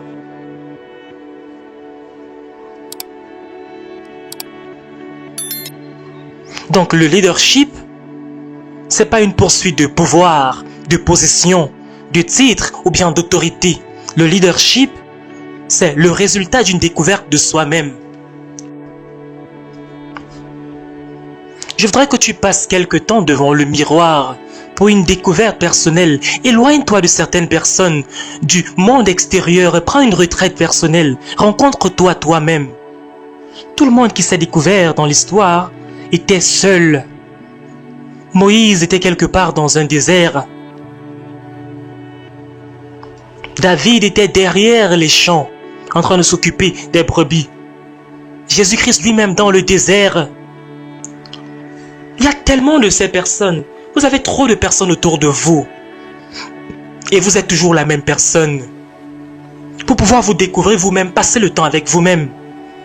Le fait que vous passez le temps à écouter ce message aujourd'hui, loin de vos collègues au bureau, c'est une des plus importantes décisions de ta vie, cette conférence. Cette conférence va changer ta vie pour toujours, parce que tu es dans un environnement différent. Tu es loin du bruit du monde. Les bruits du monde peuvent noyer qui tu es, et tu n'as pas le temps de penser à l'essentiel. Je me suis retrouvé à 3 heures du matin un jour. Je me couchais sur un sol en terre battue, quand toute la maison dormait. Et j'ai eu une discussion avec Dieu. Et je disais à Dieu, j'ai dit à Dieu, tu discrimines. J'étais tellement fâché, j'avais 13 ans. Parce que de l'autre côté de la ville, il y avait des blancs qui vivaient dans l'opulence. Pourtant, nous vivions dans la pauvreté. J'ai demandé à Dieu, est-ce que c'est le même Dieu que eux servent? Parce que je ne voudrais pas que tu sois mon Dieu. Parce que mon père t'a servi toute sa vie et lui est pauvre. Comment se fait-il? Eux sont libres. J'étais tellement fâché. Personne ne savait ce que je traversais à 13 ans. Et la maison dormait. Les souris passaient dans toute la maison et je dormais sur ce sol en terre battue. J'étais fâché. Est-ce que tu connais ton problème? C'est parce que tu ne deviens pas fâché. C'est parce que tu as toléré cette situation. Et Dieu m'a répondu cette nuit-là. En fait, Dieu m'a sauvé. En réalité, je voulais me débarrasser de Dieu. Dieu aime un cœur qui est honnête. Est-ce que vous êtes honnête avec Dieu? Ta religion fait de toi une fausse personne. Tu dis je t'aime Seigneur alors que tu es fâché à l'intérieur, tu ne te connais même pas. Comment se fait-il que tu peux aimer Dieu alors que tu ne te connais même pas? Sois sincère avec Dieu. Je suis devenu fâché cette nuit-là. Et il m'a introduit à moi-même. Et tout a changé dans ma vie depuis ce jour-là. Et je suis la personne que je suis aujourd'hui. Tu ne peux pas m'intimider. Tu ne peux pas m'influencer négativement. C'est trop tard. Ton opinion de moi ne compte pas du tout. Parce que je sais qui je suis. Et tu as besoin de découvrir cela. Tu as besoin de découvrir cette personne, découvrir le grand homme, la grande femme que tu es. Et tu es devenu malheureusement la personne qu'on a fait de toi aujourd'hui. Tu dois découvrir cette personne que tu es à l'intérieur. Je veux vous parler de la mère Teresa de Calcutta. Elle avait moins d'1,60 m. Elle a parlé aux Nations Unies et toutes les nations l'écoutaient. Et devinez, qu'est-ce qu'elle était? Elle est enseignante de lycée. Je vous ai dit que pour être un leader, vous n'avez pas besoin de partir avoir un doctorat en management. Comment se fait-il, toi, tu n'as jamais parlé aux Nations Unies? Et elle enseignait juste l'anglais au lycée. Mais elle a eu l'attention du monde entier. Voici pourquoi. Notez ce point, s'il vous plaît. Premièrement, les vrais leaders ne cherchent pas des suiveurs, des followers. Les vrais leaders ont une mission à accomplir. Les suiveurs sont simplement attirés au vrai leader. La foule est attirée au vrai leader. La communauté est attirée au vrai leadership. En réalité, ils ne sont pas attirés par l'individu. Ils sont attirés par le don de cette personne. Ils sont attirés par ce que tu produis comme fruit. Ils sont attirés par ton travail. Et c'est ça qui fait la distinction. C'est ça qui fait de cette personne le leader, la leader. Et la plupart de ces personnes qui sont ici aujourd'hui, vous êtes là aujourd'hui parce que vous avez suivi les messages de Myles Munroe quelque part. Vous avez peut-être lu un livre. Vous avez peut-être écouté un message de Myles Munroe et vous avez dit « Je veux encore écouter Myles Munroe. Je veux encore me nourrir de ce fruit de Myles Munroe aujourd'hui. » Non pas parce que vous aimez la personne Myles Munroe, non. Et c'est très important, très souvent quand les gens viennent vers votre don, vous pensez que c'est vers vous. Et c'est à ce moment que vous devenez orgueilleux. Et c'est à ce moment que Dieu commence à vous frapper. On est attiré par votre don. Les gens commencent à dire que j'ai tellement de membres qui me suivent. Non, c'est ton don qui attire ces personnes. Dieu est capable de te tuer en un instant. Ce sont ces dons qui attirent les gens. On finit par confondre l'attirance, l'attraction des personnes envers nous. On finit par dire moi, moi, moi, moi, moi. Non, non, non. Alors qu'il s'agit de ton don, il ne s'agit pas de toi en tant que personne, non. Et c'est la raison pour laquelle certains leaders chutent. À cause de l'orgueil, parce qu'on finit par croire que ces gens sont attirés par moi. Je vous ai dit dans l'un de nos messages que quand vous partez vers un arbre, vous ne recherchez pas les feuilles ou bien l'écorce, non, vous recherchez le fruit. Quand on vient vers vous, c'est le fruit qu'on recherche. S'il n'y a pas de fruit, qu'est-ce qu'on fait? On part.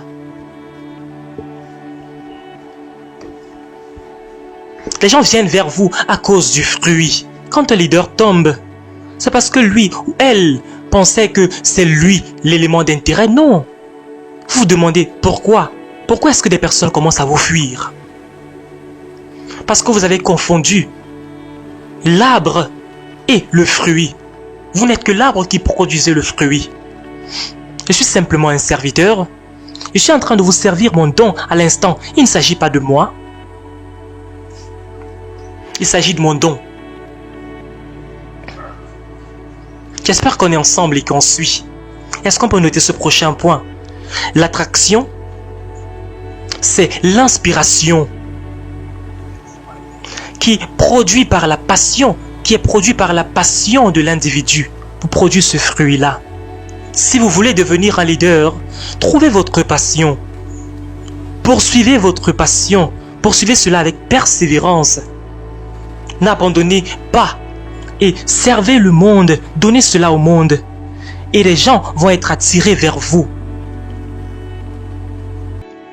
Le leadership, c'est une question d'attraction.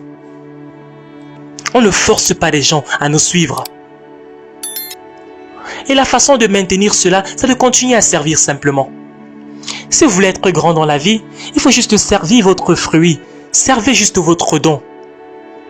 Vous devenez un esclave à votre don. Non pas aux gens qui vous suivent. Continuez à servir votre don.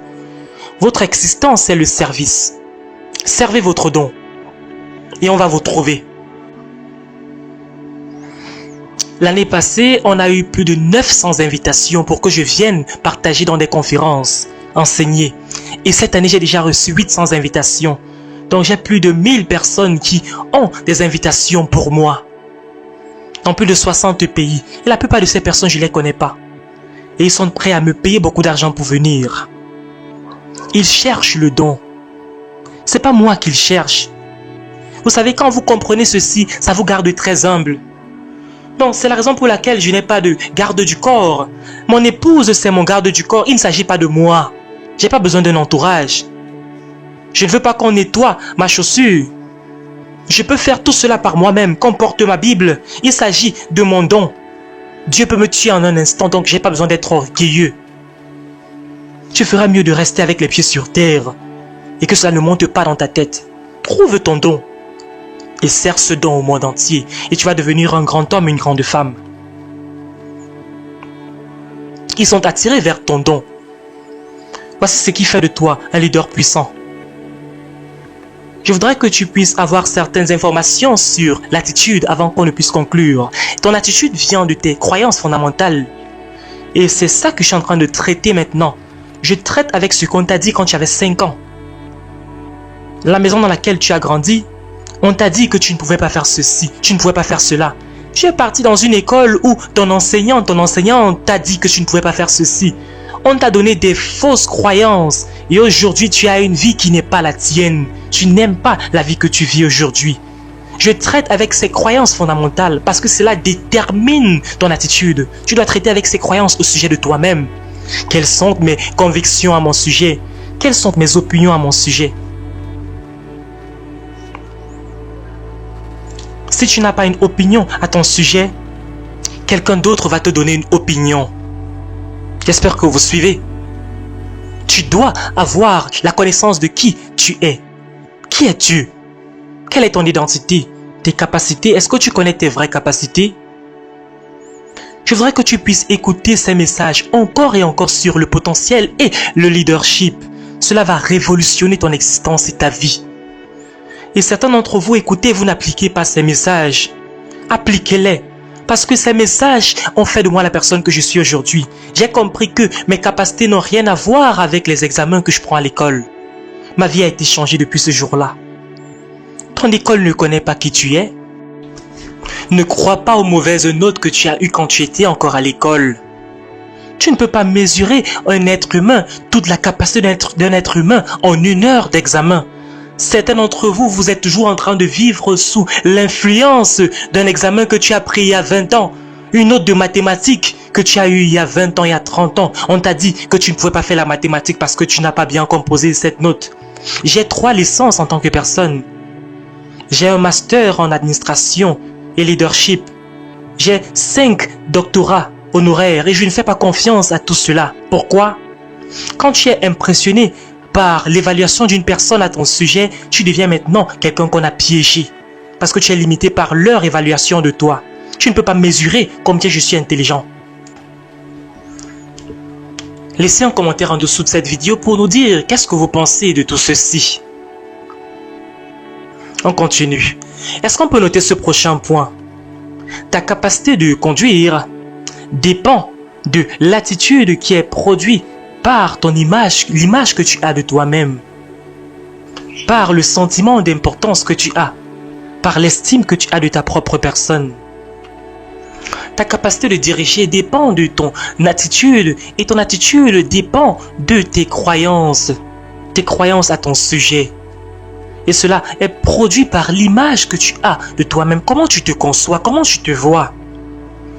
Quelle est ta valeur selon toi-même? Est-ce que tu as une estime pour toi-même? Je te donne un exemple. Je sais que je suis important pour le monde entier. Je le sais. J'ai cette confiance-là. C'est une phrase qui vient de ce que je suis important. Je sais que j'ai de l'estime pour moi-même. Le monde a besoin de moi. Ça, c'est quelqu'un qui a une haute estime de lui-même.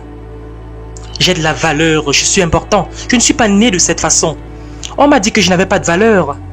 Les Grecs m'ont dit que je n'ai pas les cheveux blonds, que j'ai une couleur de peau noire, que je ne peux pas faire ceci, faire cela. Donc je devais obtenir mon information de quelqu'un d'autre. J'ai eu cela du manufacturier, du fabricant, du créateur.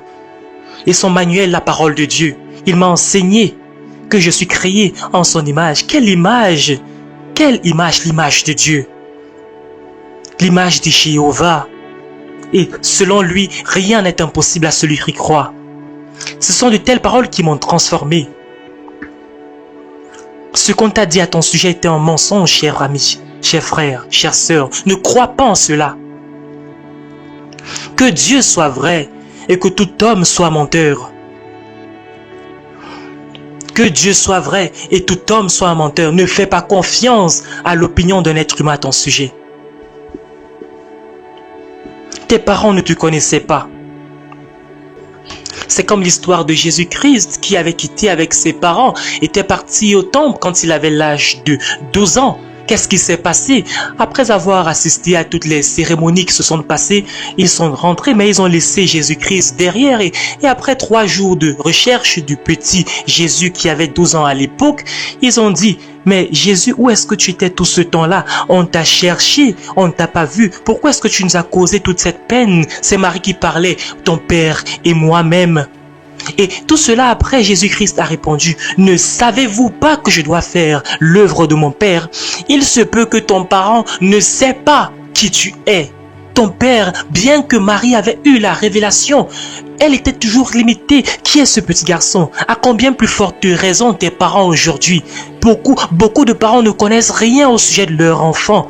Et vos parents vous ont méprisé. Aujourd'hui, vous avez toujours une fausse identité de qui vous êtes. Tes parents peut-être ne connaissent pas qui tu es. Ne savez-vous pas que je devais faire ce travail? Ne sais-tu pas, papa, que je pouvais faire ceci? Ne sais-tu pas, maman, que je pouvais faire cela? Les parents, beaucoup de parents ne savent pas qui sont leurs enfants. Marie ne connaissait pas qui Jésus était. Eh bien, pour toi qui n'as pas eu des parents, qui n'as pas grandi avec tes parents, peut-être biologiques, pour toi qui n'as pas grandi dans de bonnes circonstances, en réalité, tu ne rates rien. Pourquoi? Parce que Dieu connaît qui tu es. Tes parents ont simplement été utilisés par Dieu pour que tu viennes ici sur terre. C'est lui qui connaît la vérité à ton sujet, bien que certaines ressources, certaines bonnes choses peuvent venir des parents. L'essentiel, il faut dire, l'essentiel, la vérité, l'identité vient de Dieu. Les vrais leaders sont beaucoup plus préoccupés avec la manifestation de qui ils sont. Ils ne sont pas là pour prouver qui ils sont. Ils se manifestent juste. Le fait que tu veux prouver qui tu es, c'est parce que tu as des insécurités. Les vrais leaders ne sont pas ce genre de personnes. Ils n'essayent pas de prouver qui ils sont. Ils sont un peu trop occupés à être eux-mêmes. Les leaders sont des individus qui ont déclaré l'indépendance de l'opinion et des attentes des autres. Je ne vais pas permettre que toi tu puisses déterminer qui je deviens. Ils n'essayent pas d'être comme les autres. Ils veulent juste aider les autres à être eux-mêmes et eux-mêmes gardent leur identité. Ils n'essayent pas d'être comme les autres. Souvent, on a l'orgueil quand on dit que telle personne est comme moi. Non, cette personne doit devenir comme Dieu voulait qu'elle soit. Il faut que les autres deviennent comme elles soient et toi tu deviens comme toi tu es.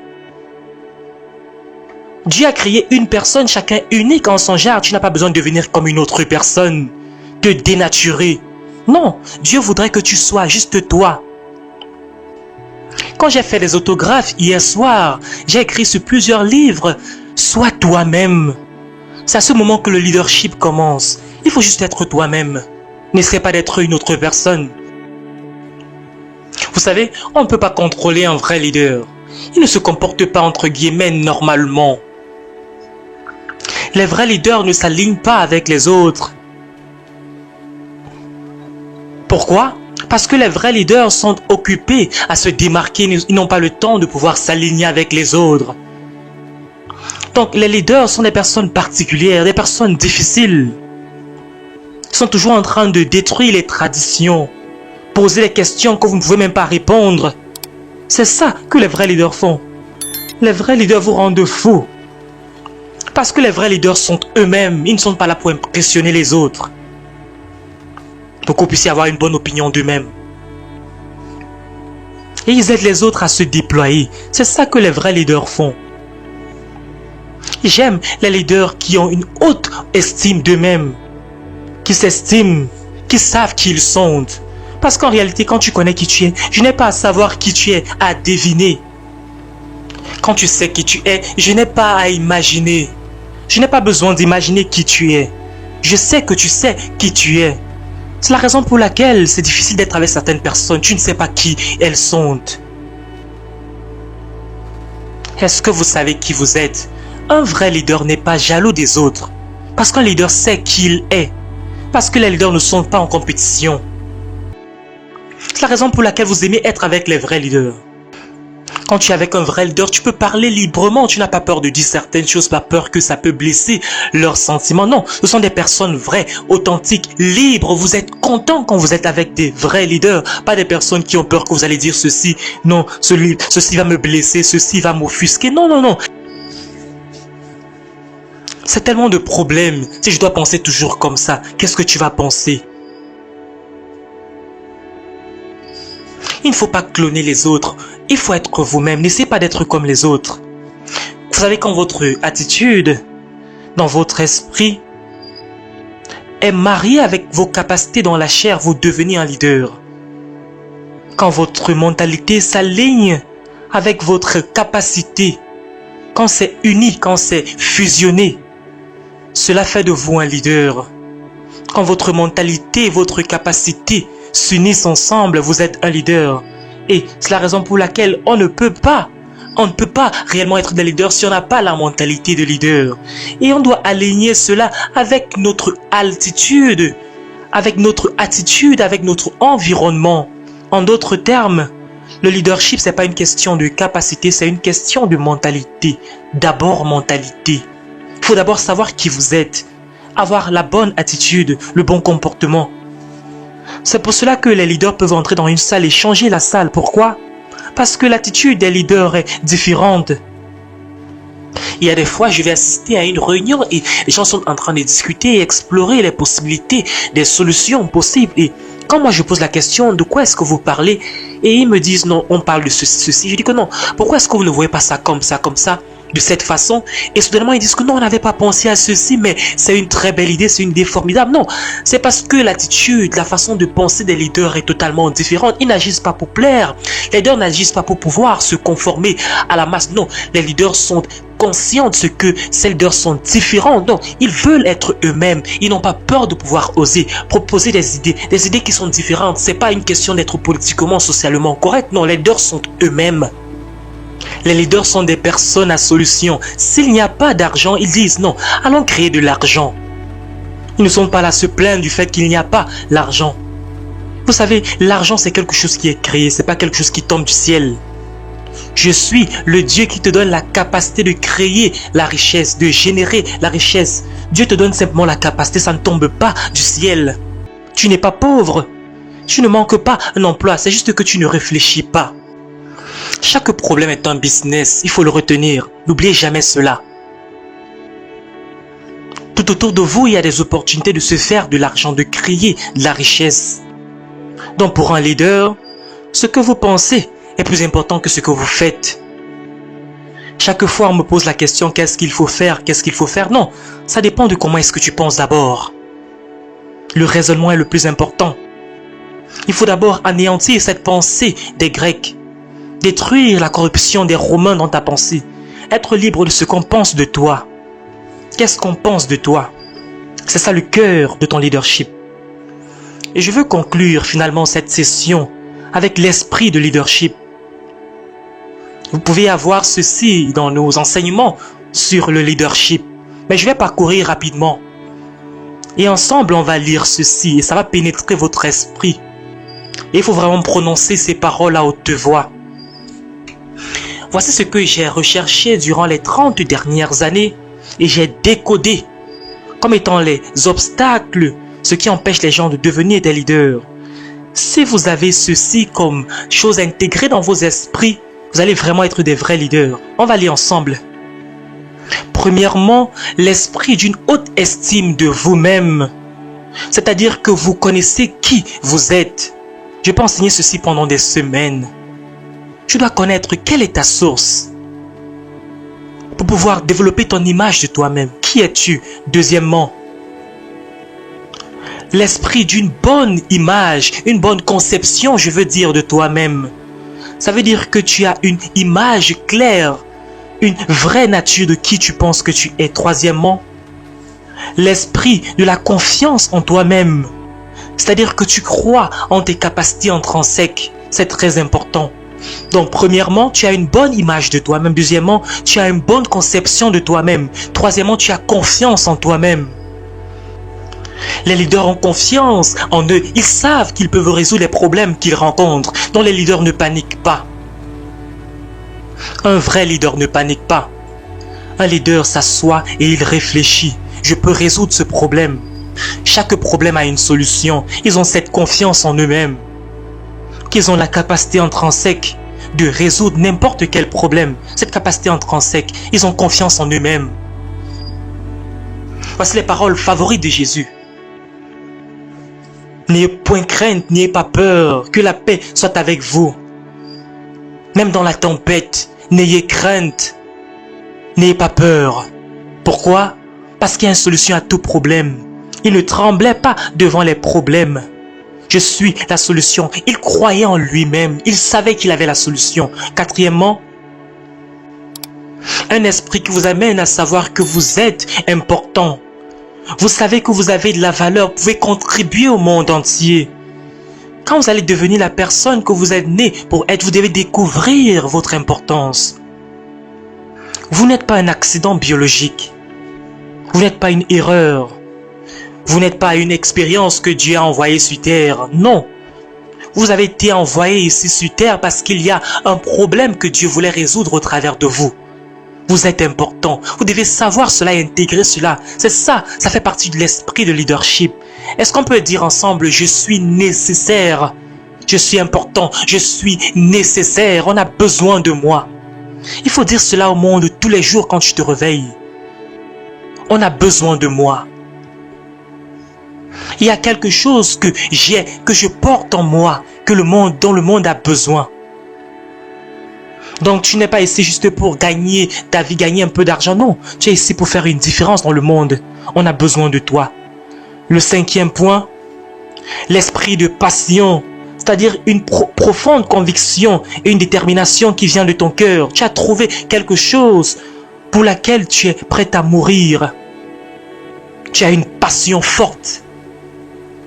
Tous les leaders sont morts avant de mourir physiquement. Ils n'ont pas peur de la mort. Le sixième point, L'esprit d'excellence, qu'est-ce que c'est? Le désir de toujours t'améliorer. C'est ce que les leaders font. Les leaders ne sont jamais satisfaits. J'achète 3 ou 4 livres chaque mois parce que je veux toujours m'améliorer. Mon iPad est plein de livres. Je suis toujours en train de lire. Je suis toujours en train de lire les livres parce que je m'améliore toujours. Certains d'entre vous, vous ne lisez pas. Vous voulez être les leaders et vous partez manger du poulet. Et je me dis, mais qu'est-ce que tu fais? Tu as besoin de ces livres. Tu as besoin de t'améliorer continuellement. Tu as besoin de cela. Si tu as le choix entre le cholestérol et les concepts, qu'est-ce que tu choisis? Tu dois choisir les concepts. Il faut choisir les concepts. Il faut toujours t'améliorer. La prochaine fois que vous entendez parler de ces événements ou que vous voyez ce genre de message, il faut toujours écouter. Il faut partager ces messages et s'il vous plaît, partagez ceci à certaines personnes qui pourront en avoir besoin. Vous devez produire des leaders. Le 6e point. Le 7e point, l'esprit de compassion. Tu es sensible à la valeur des autres. Un leader doit être conscient de ce que tout le monde est important. On a tous de la valeur, on est tous importants. Donc il faut traiter les autres avec respect, avec considération. Je parle de celui qui nettoie ta maison. Je parle de ton mécanicien. Tu l'appelles mon excellence. Excellence. C'est beaucoup de respect. Il faut avoir de la compassion pour les autres. Il y a des pasteurs qui n'ont pas de compassion. J'ai suivi des pasteurs qui prêchent, ils prêchent en abusant des autres. Il y a beaucoup d'oppression dans le langage. C'est comme un démon. La façon dont vous traitez votre communauté, votre église, qu'est-ce que vous pensez que vous êtes? Vous devez respecter les autres, honorer les autres. Quand vous allez mourir, ils ne vont pas visiter votre tombe parce que vous avez maltraité ces personnes. Quand vous apportez la valeur aux autres, ils sont prêts à vous respecter, à vous aimer. Et de façon naturelle, non pas parce que vous les forcez à faire cela. Le 8e point, l'esprit de créativité. Qu'est-ce que c'est? Vous avez une foi dans ce qui n'a pas encore été essayé. Si vous êtes un leader, vous avez cet esprit. Même si on n'a pas fait quelque chose par le passé, vous croyez que vous pouvez réussir avec cela. Vous ne dites pas non, on n'a jamais essayé cela. Non, c'est un esprit créatif. La créativité. Un esprit innovateur. Vous essayez toujours de nouvelles choses. L'échec ne veut rien dire pour un leader. Ça veut simplement dire trouve un autre chemin, trouve une autre voie. La créativité. Le 9e point, un esprit d'autonomisation. C'est-à-dire que vous avez un désir de voir les autres réussir. 10e, un esprit d'amélioration de vous-même. Qu'est-ce que ça veut dire? Vous êtes engagé à croître personnellement. 11e, un esprit de discipline personnelle. Qu'est-ce que ça veut dire? Un engagement à vous engager à certains standards que vous avez imposés sur vous-même. C'est très important. Vous savez, un leader n'a pas besoin d'influence extérieure pour être discipliné. Vous imposez sur vous-même de la discipline. Je ne fais pas ceci, je ne commets pas l'adultère, je ne mens pas. Je suis fidèle à ma conjointe, à mon conjoint. Donc, vous imposez cela sur vous-même. L'apôtre Paul appelle cela battre votre chair. Je traite ma chair durement. Je ne mens pas, je ne vole pas, j'impose cela sur moi-même. Je n'arrive pas en retard, j'impose cela sur moi-même. Je ne méprise pas les autres, j'impose cela sur moi-même. Je fais confiance à mes collaborateurs. Vous êtes toujours en train de vous discipliner vous-même. Je vais faire du bien même dans le noir.